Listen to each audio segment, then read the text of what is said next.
क्या आप जानते हैं सांप और मोर को जन्नत से क्यों निकाला गया था? आइए जानते हैं। जब शैतान हजरत आदम अलैहिस्सलाम को सजदा करने से इनकार कर दिया, उस वक्त शैतान मरदूद और लानती हो गया। अल्लाह ताला ने शैतान को जन्नत से निकाल दिया। जन्नत में खाने पीने और घूमने फिरने के लिए सब कुछ था, लेकिन तन्हा होने की वजह से हजरत आदम अलैहिस्सलाम उदास रहते थे। फिर अल्लाह ताला ने उनकी बाईं पसली से बीबी हवा अलैहिस्सलाम को पैदा किया। इस तरह दोनों एक साथ जन्नत में खुशी खुशी रहने लगे। अल्लाह ताला ने फरमाया, तुम दोनों जन्नत में जो चाहो खाओ पियो और घूमो फिरो, लेकिन खबरदार इस दरख्त के पास मत जाना और इसका फल मत खाना। उस वक्त सांप के मुंह से खूबसूरत खुशबू आती थी और मोर बहुत ही ज्यादा खूबसूरत था। उसके पर इतने दिलकश थे कि देखने वाले हैरान रह जाते थे। एक दिन जब सांप और मोर जन्नत के बाहर गए तो उनकी मुलाकात शैतान से हुई।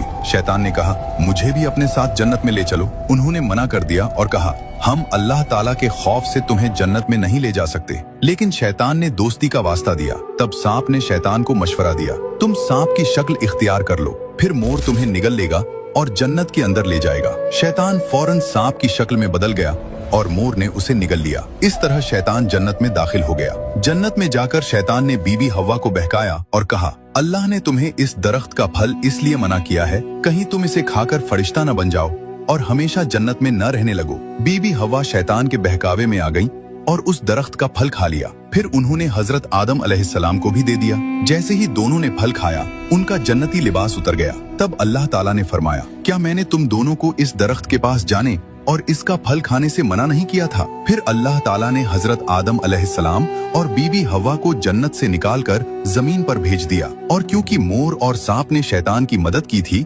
अल्लाह ताला ने सांप के मुंह की खुशबू छीनकर उसमें जहर भर दिया और उसके पांव भी खत्म कर दिए और मोर की खूबसूरती भी कम कर दी और दोनों को जन्नत से निकाल दिया।